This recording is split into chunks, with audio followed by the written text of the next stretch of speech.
Shalom, saya David Lim dari Prodi Akuntansi Sistem Informasi dengan NIM 21G40006.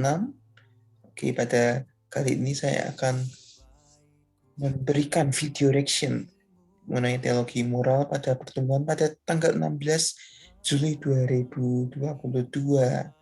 Jadi di sini ada 3 pertanyaan, yaitu pertanyaan pertama, bagaimana nih manusia menggunakan agama untuk memperbaiki kehidupan spiritualnya?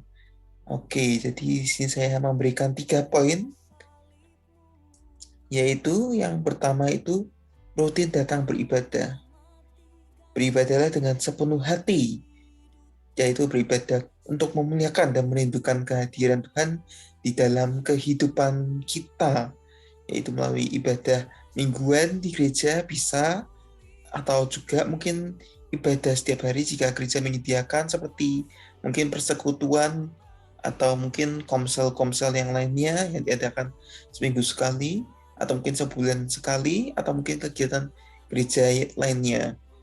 Tentunya gereja juga akan menawarkan beberapa layanan rohani lainnya, yaitu melalui ibadah, dan juga ada beberapa kegiatan lainnya yang membuat kita bisa memuliakan dan merindukan kehadiran Tuhan di dalam kehidupan kita. Kemudian yang kedua ada sungguh-sungguh saat beribadah. Apa sih sungguh-sungguh saat beribadah itu? Yaitu datang beribadah itu hanya kita tertuju pada Tuhan. Dan di situ percayalah, jika kehidupan kita bisa diperbaiki, dan jika kita datang tanpa memiliki sikap yang sungguh-sungguh, sama aja kita tidak memperbaiki apa yang ada dalam kehidupan kita. Sama saja firman tersebut masuk dari telinga kiri, keluar dari telinga kanan, atau mungkin tidak masuk sama sekali. Jadi sungguh-sungguh saat beribadah itu adalah hal yang cukup penting. Kemudian yang ketiga, jadi terang. Jadilah terang. Jika di Alkitab mungkin ditulis, jadilah terang dan garam dunia. Maaf, garam dan terang dunia.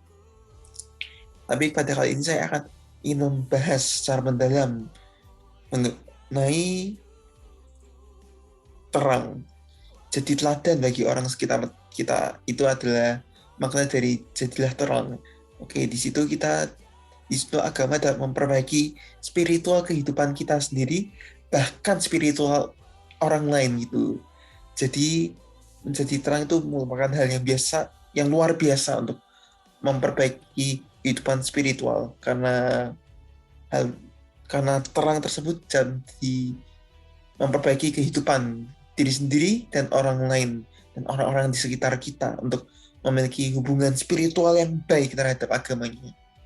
Oke, jadi ada 3, rutin datang beribadah, sungguh-sungguh saat beribadah, dan jadilah terang. Kemudian pertanyaan yang kedua, bagaimana manusia menggunakan agama untuk berbuat tidak baik kepada orang lain? Berbuat tidak baik yang pertama itu bisa menjadi batu sandungan. Mungkin kita aktif dalam pelayanan gereja, kita sering pergi ke gereja, kita ingin juga menyebarkan Injil.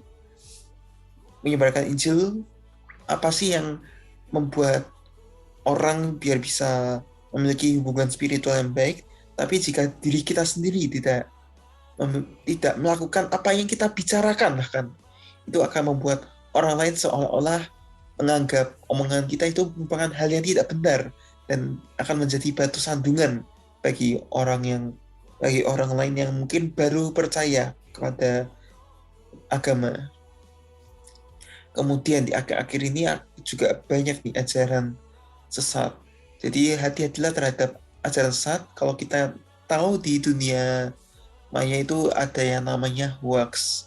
Nah, ajaran sesat itu bisa dibilang hoax dari spiritual agama.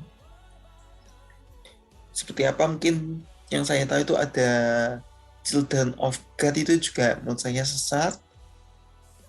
Jadi ya hati-hati aja terhadap ajaran sesat yang beredar di akhir-akhir ini, karena ajaran tersebut tentu akan menjerumuskan tentu menipu juga dan akan berdampak tidak baik kepada orang lain dan tidak berdampak baik kepada diri sendiri juga.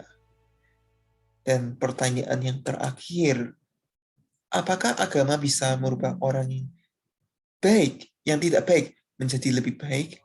Oke, jadi di sini saya mengutip dari gereja saya, di sini ada 3, yaitu keterbukaan adalah awal dari pemulihan, bukan soal benar atau salah melainkan respon, dan perubahan bukanlah perubahan sampai terjadi suatu perubahan. Yang pertama, keterbukaan adalah awal dari pemulihan. Karena jika hati kita tidak terbuka, maka kita akan sulit menerima pemulihan dan tentu akan membuat sulit untuk membuat orang menjadi lebih baik. Jadilah bukalah hati kita, rendah hati untuk menerima perubahan-perubahan tersebut. Tentunya dengan perubahan yang benar ya, bukan perubahan yang sesat. Oke, yang kedua, bukan soal benar atau salah, tapi respon. Mungkin yang namanya agama itu tentu banyak perselisihan. Mungkin genre dari agama yang sama pun yang juga berbeda, mungkin bisa selisih gitu. Jadi respon kita dalam menerima perubahan dan perbaikan tersebut. Gimana sih respon kita? Apakah kita mau menerima perubahan tersebut atau tidak sama sekali? Nah itu hati-hati juga. Dan ini juga berkaitan dengan poin yang pertama, yaitu keterbukaan. Respon kita mau menerima atau tidak, mau terbuka atau tidak. Kemudian yang ketiga ada perubahan bukanlah perubahan sampai terjadi suatu perubahan. Ya mungkin ini bisa dibilang cukup lucu ya kalimatnya, tapi ini cukup bermakna. Pastikan kita mengalami perbaikan dan perubahan pada spiritual kita. Jadi mungkin kita beribadah dulu kita beribadah mungkin 1 tahun sekali, terus menjadi 1 bulan sekali, dan kita berubah menjadi 1 minggu sekali. Namun dalam spiritual kita tetap ibadahnya tidak sungguh-sungguh gitu. Jadi perubahan bukanlah perubahan sampai terjadi suatu perubahan. Oke, ada 3 ya, keterbukaan. Yang kedua, respon kita. Dan yang ketiga adalah bagaimana perubahan kita. Oke, sekian video reaction dari saya serta beberapa tanggapan lainnya. Semoga bermanfaat bagi kita semua. Terima kasih, God bless, dan selamat malam.